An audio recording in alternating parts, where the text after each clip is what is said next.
جس قدر پرتشدد ہم نے صورتحال دیکھی، تو مجھے یہ کتاب جو ہے یہ یاد آ گئی۔ میر ہزار خان مری کے حوالے سے یہ کتاب لکھی گئی ہے۔ اس کے مصنف ایک ریٹائرڈ بریگیڈیئر خالد فرید ہے اور ساتھ میں عمار مسعود صاحب۔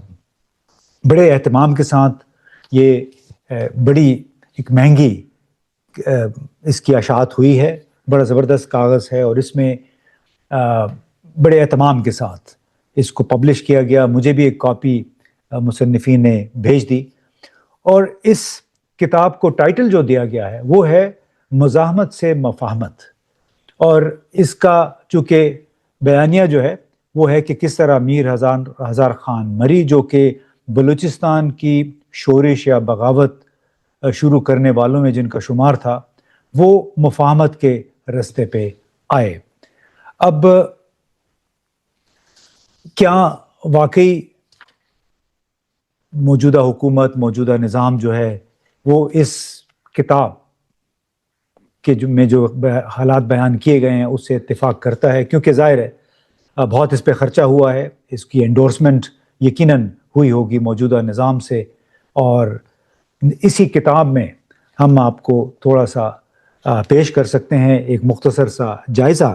مثال کے طور پہ صفحہ نمبر 53 پہ یہ لکھا ہے کہ 1973 میں نواب خیر بخش مری اور شیر محمد مری جیسے سیاسی رہنماؤں کو قید کر لیا گیا تھا۔ شیر محمد مری کو مارچ میں کولو سے گرفتار کیا گیا۔ اس وقت ان کے ساتھ میر ہزار خان مری جو تھے وہ چونکہ سیکنڈ ان کمانڈ تھے، تو تمام تر قیادت کی ذمہ داری ان کے کندھوں پہ آ گری تھی۔ اسی کتاب میں لکھا ہے کہ اس وقت نواب اکبر بگٹی نے بلوچ قبائل کے حق میں آواز بلند کرنے کی بجائے ریاست کا ساتھ دیا۔ اس کے علاوہ اکبر بگٹی کے بیانات نے بلوچ قوم پرستوں کے ارادوں کے بارے میں شکوک و شبہات کو جنم دیا۔ اصل میں جو ذکر ہے، جو قابل ذکر بات ہے کہ نواب اکبر بگٹی نے بحیثیت گورنر بلوچستان میر ہزار خان مری کے نام اپنے ایک مشہور خط میں انہیں الٹیمیٹم دیا کہ 15 دن کے اندر اندر اپنے فراریوں سمیت ہتھیار ڈال دیں، اور ورنہ وہ اتنی فورس بھیجیں گے جتنے ان کے علاقے میں پتھر ہیں۔ اب یہ اندازہ لگائیے، یہ 1972-73 کی بات ہے۔ میر ہزار خان مری نے اس دھمکی کے جواب میں ایک مختصر پیغام بھیجا: پیارے نواب صاحب، آپ جتنے چاہے سپاہی بھیج سکتے ہیں، لیکن آپ یہ لڑائی نہیں جیت سکتے، چاہے آپ اگلے 15 سال ہم سے لڑتے گزار دیں، جب تک ہمیں انصاف نہیں دیا جاتا نہ میرے دوست اور نہ میں ہتھیار ڈالوں گا۔ بلوچ کبھی موت سے نہیں ڈرتے کیونکہ غلامی ذلت ہے، ہم ذلت پر موت کو ترجیح دیتے ہیں۔ یہ پیغام تھا جو کہ میر ہزار خان مری نے نواب اکبر بگٹی کو دیا جب ان کو الٹیمیٹم ملا۔ اب ایک اور سوال جو ہے کہ فراری کیمپ کا، چونکہ اس میں ذکر آیا جب اس میں نواب بگٹی نے کہا کہ آپ فراری کیمپ بند کر دیں، تو اس کا جو مختصر سے آپ کو بتاؤں کہ فراری کیمپ کیسے وجود میں آئے، اس کا ذکر بھی اس کتاب میں بالکل موجود ہے، اور اس میں لکھا کہ بنیادی سوال ہی ایک پیراگراف اس سوال سے شروع ہو کہ فراری کیمپ کیسے وجود میں آئے۔ اور ایوب خان کے دور سے پہلے ہی کہتے ہیں اس کتاب میں لکھا کہ بلوچستان میں آپریشن شروع ہو چکا تھا، اور حکومت اور بلوچوں میں کشمکش بڑھ رہی تھی۔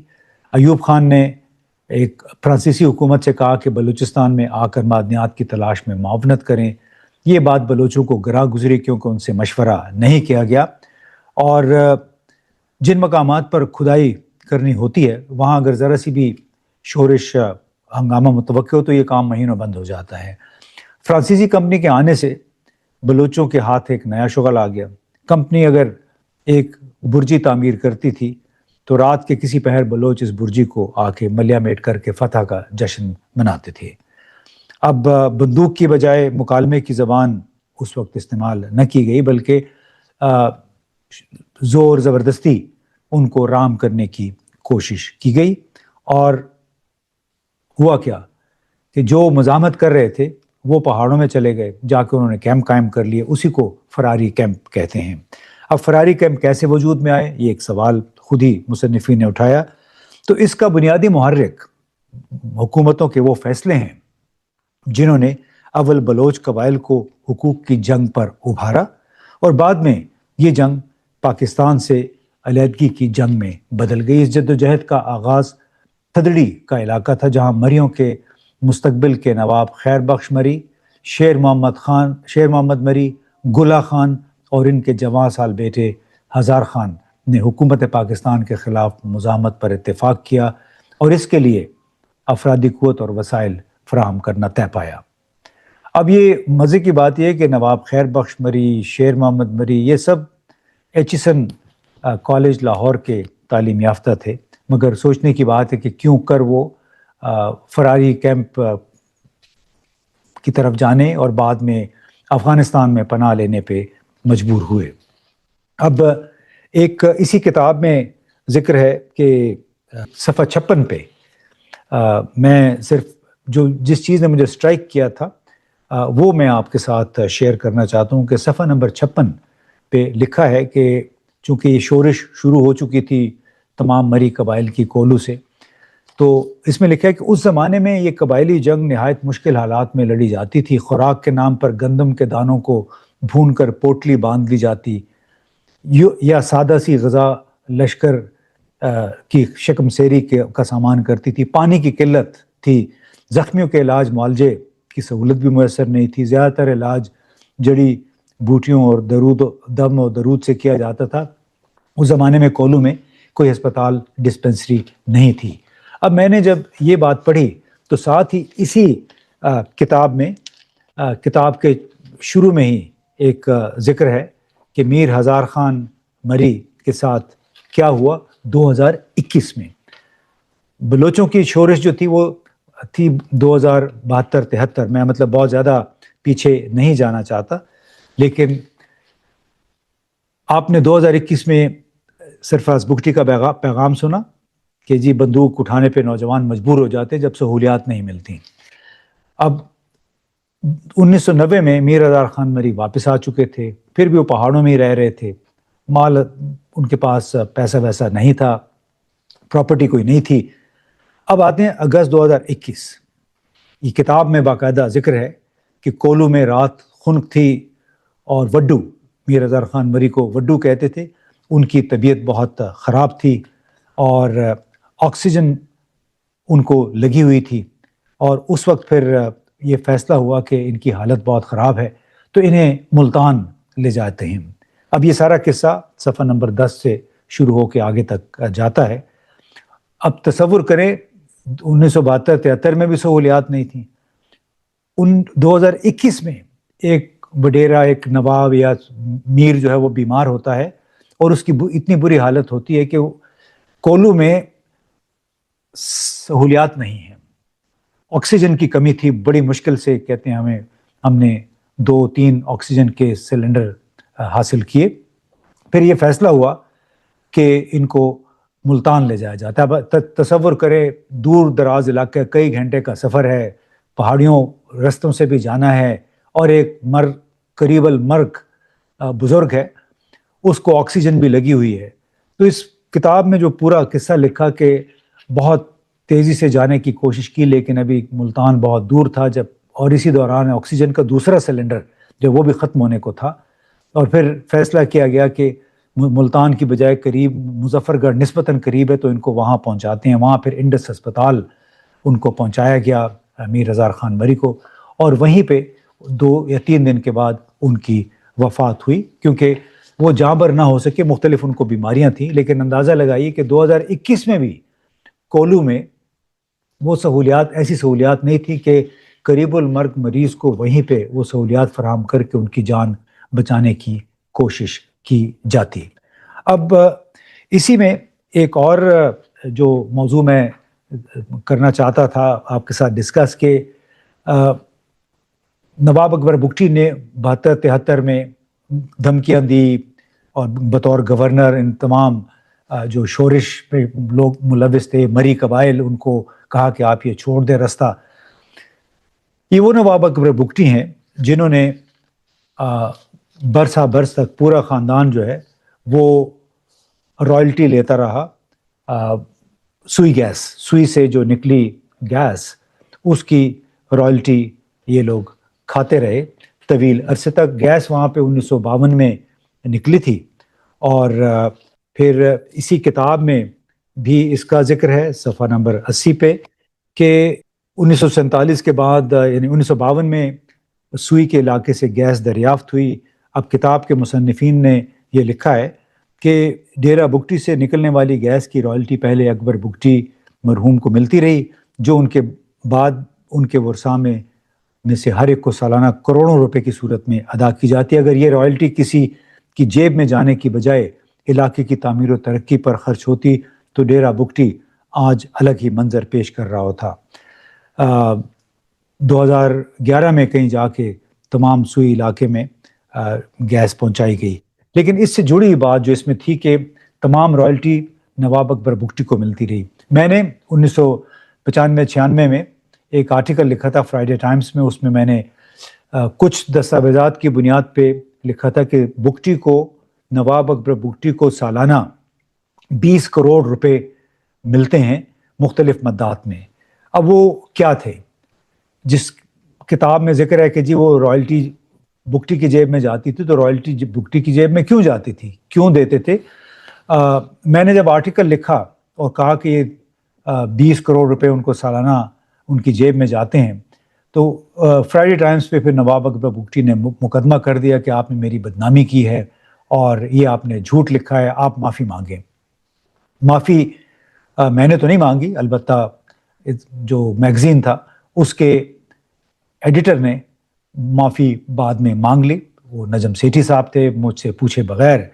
حالانکہ ان دنوں چودھری نثار علی خان پیٹرولیم کے وزیر تھے اور انہوں نے مجھے کوئی کم از کم 1 درجن دستاویزات دکھائیں، خود میں نے اپنی آنکھوں سے دیکھی، جو کہ کاغذی کارروائی پوری کرنے کے لیے نواب اکبر بگٹی کے نمائندوں اور OGDCL oil and gas development corporation اور پاکستان پیٹرولیم لمیٹڈ نے ان کے نمائندے کے ساتھ کیے تھے. اس دستاویزات میں پانی کی سپلائی کا معاہدہ، ریت اور بجری کی سپلائی کا معاہدہ اور کوئی 1 درجن کے قریب گاڑیاں تھیں جو کہ کاغذوں کے مطابق نواب اکبر بگٹی نے لیز پہ دی ہوئی تھیں OGDCL اور PPL کو. اس طرح ایک ورکشاپ کا معاہدہ تھا اس میں کہ اس ورکشاپ جو ہے وہ ہے ملکیت نواب اکبر بگٹی کی اور ان وہاں پہ جو بھی خدمات ہوتی ہیں اس کے بدلے ان کو پیسے ملتے ہیں. تو اندازہ لگائیے کہ 20 کروڑ روپے 1995-96 میں سوئی سے ملتے تھے نواب اکبر بگٹی کو. 2006 اگست میں بدقسمتی سے ان کی وفات ہو گئی ایک حادثے میں. آج تک پراسرار حادثہ بنا رہا کہ وہ بم کا جو دھماکہ ہوا جس کی وجہ سے ان کی جہاں جس غار میں تھے وہ نیچے آ گئی، وہ کیا انہوں نے خود کیا یا باقاعدہ ان کو راکٹ یا بم مارا گیا. لیکن قطع نظر اس کے جو بنیادی بات میں کرنا چاہ رہا تھا کہ یہ سردار چاہے وہ صادق سجرانی ہیں، چاہے خیر بخش مری ہیں، چاہے مینگلز ہیں. آپ دیکھ لیجئے مینگل کا نواب مینگل صاحب تھے، ان کے ایک بیٹا جو ہے وہ لندن میں بیٹھا ہے، دوسرا بیٹا دبئی میں بیٹھا ہے اختر مینگل، اور ایک بیٹا جو ہے جو جاوید مینگل ہے وہ مطلب جو اپوزیشن میں شامل ہے. شفیق مینگل جو ہے وہ اس وقت حکومت کے ساتھ شامل ہے، اور حرب یار مری جو ہے وہ لندن میں ہوتے ہیں. یعنی ان تمام نوابوں کے سرداروں کے بچے اس پیسے کی بدولت سوئٹزرلینڈ میں، برہمداغ بگٹی وہ سوئٹزرلینڈ میں رہتا ہے، جبکہ یہاں ان علاقوں کو دیکھے تو میں نے غربت کا جو حال بتایا جس کا سامنا میر ہزار خان مری کو بھی کرنا پڑا کہ کولو میں سہولت نہیں تھی، ہسپتال نہیں تھا جہاں پہ ان کا دل جمعی کے ساتھ علاج کیا جاتا. تو بڑا بدقسمت صوبہ ہے بلوچستان. اس کے جو کہانی ابھی میرا خیال ہے اس کہانی میں اگر آپ 1-2 ساؤنڈ بائٹس بھی اگر ہم شامل کر دیں تو بڑا اچھا ہوگا. پہلے محمود خان اچکزئی کی ایک قومی اسمبلی میں تازہ ترین تقریر ہے، اس کا کچھ حصہ ہیں، اور اس کے بعد کوئی عثمان بدینی صاحب ہیں, انہوں نے بھی, وہ بلوچستان سے ان کا تعلق ہے, ان کی بھی ایک تقریر ہے. یہ دونوں تقریریں آگے پیچھے اگر آپ سن لیں تو پھر آپ کو یہ کانٹیکسٹ جو میں نے آپ کو سنایا ہے یہ مزید واضح ہو جائے گا. سوئی گیس خواجہ بھائی وہ کر دیں, سوئی گیس علاقے سے نکلی ہے, اب وہ ختم ہونے والی ہے. یہاں ہے پاکستان کے تمام پہاڑوں تک پہنچ گئی ہے. ہر جگہ پاکستانی ذہن میں سوئی گیس ایسی گھسی ہوئی ہے کہ ہم امریکہ میں بھی اس کو سوئی گیس کہتے ہیں, ہم لندن میں بھی اسے سوئی گیس کہتے ہیں. لیکن آج بھی جناب اسپیکر یہ سوچنے کی بات ہے, آج بھی مری بکٹی عورتیں توے پہ آگ لگا کے روٹی پکاتی ہیں. کون چھوڑے گا آپ کو ایکسپلوریشن کے لیے؟ پھر آج بھی آ جائیں آپ. میرا گاؤں سوئی سے 180 میل کے فاصلے پر ہے, وہاں ابھی تک گیس نہیں پہنچی. نیچے کے بلوچستان سارا کہیں گیس نہیں پہنچی. سارے پاکستان نے اس پہ کارخانے چلائے, دنیا جان کی لاکھوں کروڑوں ڈالر کی وہ کی. خواجہ صاحب نے بھی کل ذکر کیا کہ جی بلوچستان میں بہت سب سے زیادہ ایئرپورٹس ہیں. وہ میرے حلقے میں 6 ایئرپورٹ ہیں, فلائٹ تو ایک بھی نہیں ہے. دوسری جانب اگر ہم جاتے ہیں ڈسٹرکٹ گوادر میں 5 ایئرپورٹ ہے, ہفتے میں 1 فلائٹ جاتا ہے. یہ ایئرپورٹوں کے زیادہ ہونے سے لوگوں کو سہولتیں نہیں ملتی. دوسری جانب ریکودک میں رہنے والے لوگ, میرے بچے, میرے لوگ, ریکودک میں رہنے والے لوگ جب نوکریوں کے لیے اپلائی کرتے ہیں تو اس کو آن لائن اپلائی کرنا پڑتا ہے, وہاں نیٹ نہیں ہے. اب وہ بچہ لڑے نہیں, روئے نہیں, کسی اور کے حوالے نہیں ہو تو کس کے حوالے ہو؟ ان بچوں کے لیے روتے روتے اس فلور پہ لوگ تھک گئے. لوگوں نے فلور چھوڑ کے اپنے گھر بھی چلے گئے. لیکن نہیں, اگر گنتی پہ آئے, پاکستان کا قرضہ اگر ختم کرنے والا ہے تو بلوچستان کر سکتا ہے, چاغی کر سکتا ہے, رخشان کر سکتا ہے. تو جناب یہ آپ نے باتیں سن لیں, آپ نے جو بلوچستان کی شورش تھی اس کا بھی آپ نے تھوڑا سا سرسری میں نے ذکر کر دیا کہ کس طرح اس وقت روس, چونکہ وہاں پہ ایک سوویت یونین تھا اس وقت, اور وہ ہر قسم کی جو قوم پرست تحریکیں ان کی حمایت کرتے تھے, لہٰذا چاہے وہ شیر مری تھے, چاہے میر ہزار خان مری تھے, چاہے خیر بخش مری تھے, بکٹی اور بہت سارے لوگ تھے جو کہ کابل میں جا کے انہوں نے پناہ لے لی تھی. روس بھی جاتے تھے, یہ تصویریں آپ کچھ دیکھ سکتے ہیں, میر ہزار خان مری کی کابل میں بھی تصویریں ہیں. انڈیا بھی گئے, وہاں پہ افغان جو ڈپلومیٹس ہیں ان کے ساتھ گھوم رہے ہیں. پھر ماسکو میں بھی ان کی بات چیت چلتی رہی. تو جتنے بھی پشتون یا بلوچ نیشنلسٹ تھے جنہوں نے پناہ لے لی تھی افغانستان میں, ان سب کے تانے بانے ڈانڈے انڈیا کے ساتھ, سوویت یونین کے ساتھ اس وقت ملتے تھے.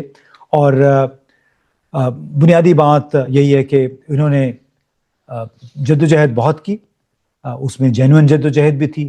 لیکن اگر جینوئن جدوجہد ہوتی اور اس میں واقعی یہ بلوچستان کی ترقی چاہتے تو آج شاید بلوچستان کا یہ حال نہ ہوتا. اس میں ہمارا اسلام آباد, راولپنڈی, یہ سب اس میں برابر کے حصے دار ہیں, کیونکہ سرداروں کو وقتی طور پہ ان کی خدمات حاصل کر لی جاتی ہیں, ان پہ نوازشات کی جاتی ہیں, کبھی بکٹیوں پہ, کبھی مزاریوں پہ, کبھی جمالیوں پہ. اور نتیجہ کیا ہوا کہ سرداروں میں تمام اب دبکے رہ گئے, وہ تابع ہو گئے ہیں, ان کو وظیفے مل رہے ہیں. عوام آج بھی غربت, بے روزگاری میں پس رہی ہے. اور جو 1972-73 میں چارٹر آف ڈیمانڈ میر ہزار خان مری اور خیر بخش مری نے پیش کیا تھا نواب اکبر بگٹی کو, اس میں بھی اس کتاب کے مطابق جس کا میں نے ذکر کیا, اس میں لکھا ہے کہ بنیادی مطالبہ ہمارا یہ ہے کہ ہمارے علاقے غربت, افلاس کا, بے روزگاری کا, پسماندگی کا شکار ہیں, ہمیں ہمارے حقوق دیں, بجائے اس کے کہ آپ یہاں سے آ کے معدنیات نکالے لوٹ کے چلے جائیں اور یہاں کا آدمی غریب کا غریب ہی رہے. سردار, نواب, میر وہ پنپ رہے ہیں جبکہ غریب تر ہوتے چلے گئے ہیں.